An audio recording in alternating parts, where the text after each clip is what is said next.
What's up, YouTube? It's Biblical Truther. I made a video yesterday about Archaix. I kind of got a little emotional about it. Ended up calling the dude out. But I removed that video because people really don't need to see or hear what this man has fantasized about in his book, The Phaelorn Saga. A lot of people probably hadn't even watched those series that follow his channel. But my wife was telling me because I heard this first from Tartarian Truth, and the people in his chat were making excuses and rationalizing, talking about how this was you just don't understand how an author's mind works. This is just, a creative expression. No, man. Nobody in their right mind has creative expression about an 11-year-old seductress. But I'm going to pose some questions here in a minute that the Department of Corrections there in Texas might need to take heed of. But when I was younger, I was always fascinated with the fact that these type of people, these predators, how is it that they come to do these sorts of things to people, much less children? And Russ Dizdar is pretty much one of the main people who talk about SRA. And we all know about the MK Ultra project and all that stuff, and Manchurian Candidate.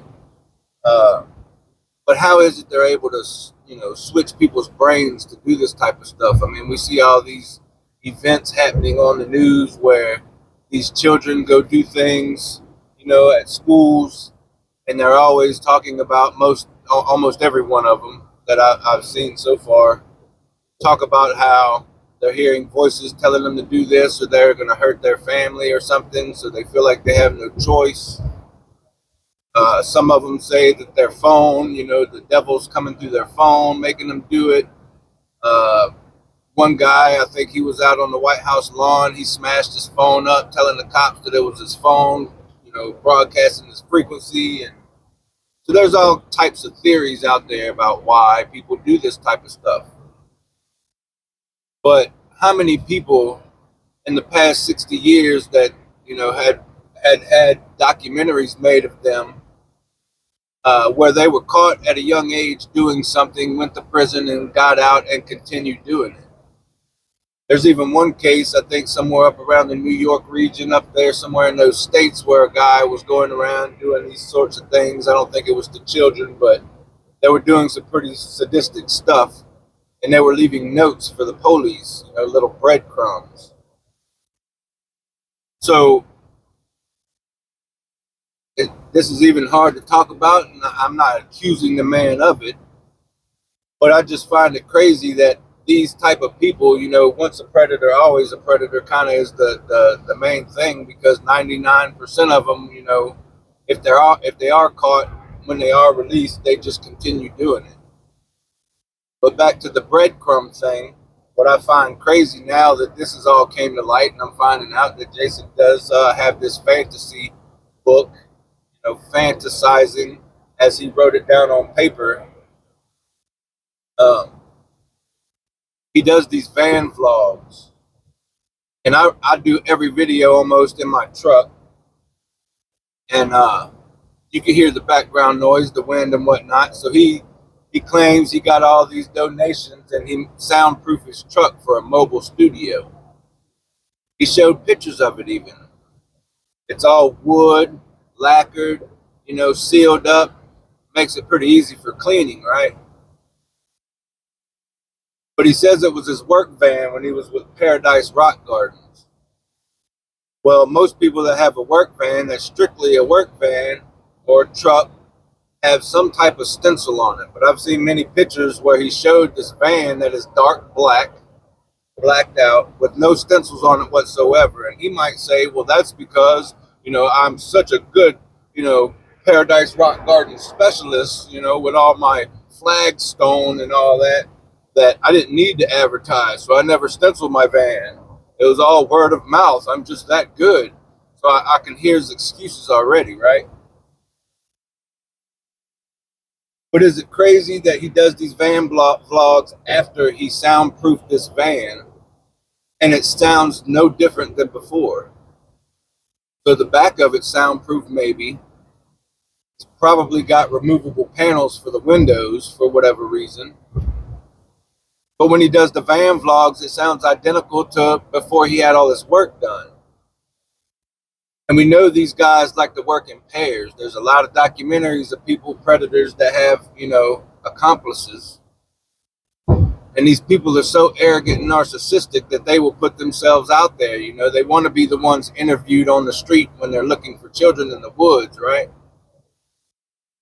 But when he does these van vlogs, Texas Department of Corrections, he likes to tell you what highway he's on and what highway he's turning on to, pretty much the whole route. Why? Who cares what road you're on? But could it be, and this is just me speculating and raising a question, but, once a predator, always a predator, right? So as far as people being arrogant and leaving these breadcrumbs, maybe the Department of Corrections might want to start looking at all these roads and these van vlogs that he be calling out, whether or not there's any missing children along those routes.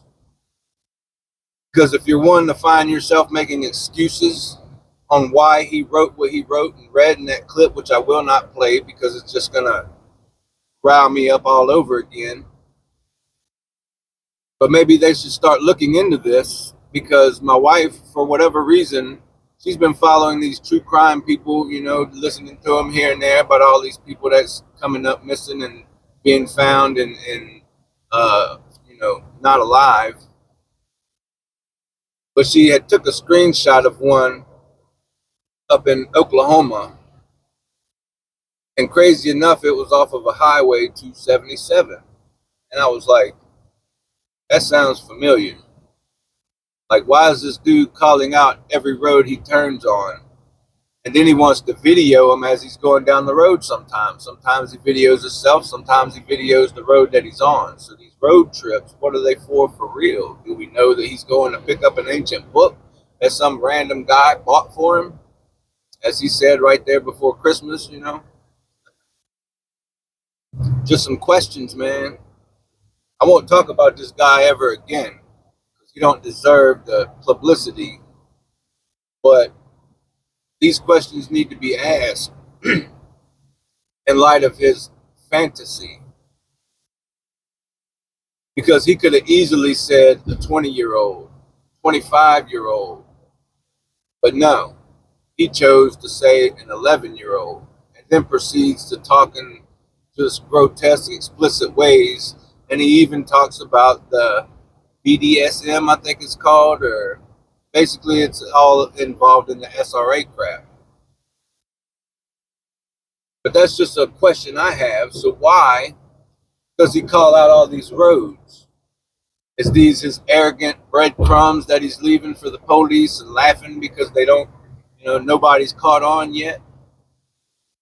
And then you have the whole situation of the friend who wants to be involved, but is of such arrogance too, because I tried to go into the military years ago and they told me because I was a convicted felon, I couldn't join the military. So first, this guy's he only was in there for a little less than 8 years, honorably discharged. Then he turns around and says that he spent his whole life in the military. Then now all of a sudden he's got a record. So is he just, he looks like the candy man, here, little girl, I got a sucker. That dude looks funny to me, shifty eyes and whatnot. But these are just questions that I have, having heard what he wrote while being in jail for being an offender. But you're in jail talking about this or writing about this, and then you get out and have the nerve to publish it on YouTube. That just blows my mind.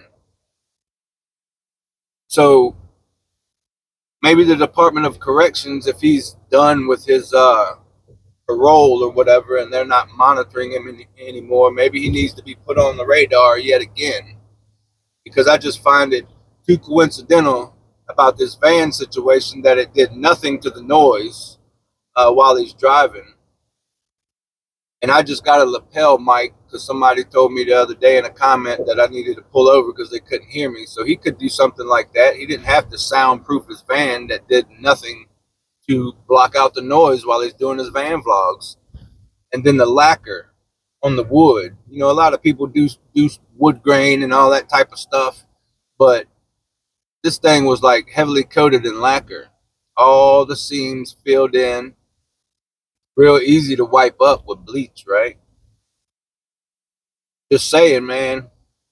You ain't questioning this dude after hearing something like that, which, if you don't believe me, you can go listen to it. I made a community post after I erased it last night because it was kind of bothering me. Like,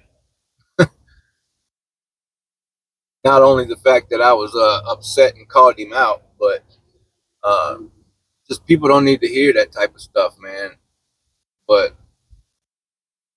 you're making excuses for him, then I think you need help as well. But these are just the questions that arose to me last night after I had, erased that video. Like, what if he's just throwing these breadcrumbs out there? Because apparently there is a lot of people, whether they're children or not, I don't know, but there is a lot of people just randomly coming up missing. Some of them are found, some of them ain't. But isn't he talking about buying up all this property? What is that for?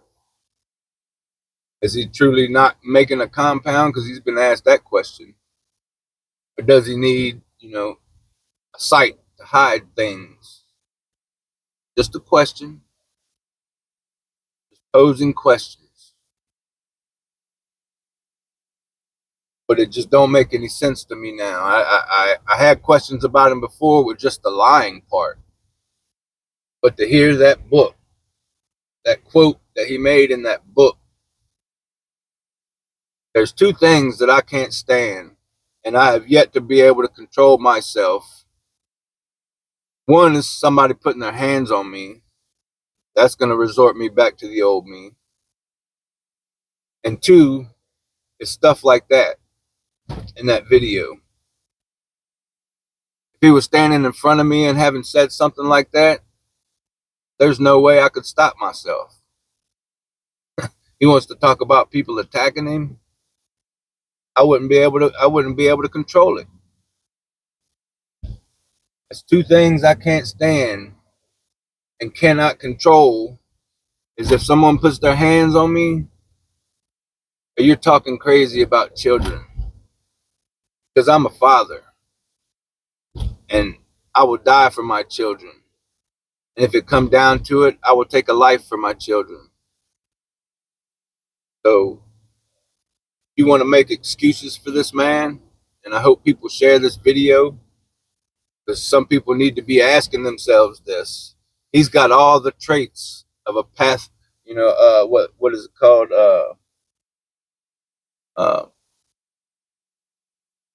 Psychotic individual, psychopath. Yeah, that's the word. He's got all the traits of a narcissist and a psychopath. He don't want nobody questioning his theories.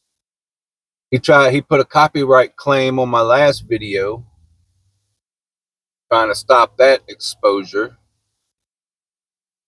So what kind of coward is he really? There was a documentary about an FBI agent, and I think it's on documentaries on Netflix, if I'm not mistaken. It might be on Amazon, but it's under documentaries, where this guy infiltrated a trafficking ring or porn ring that had to do with children, and he started hanging out with these people, and they were doctors, lawyers, all the people you wouldn't expect.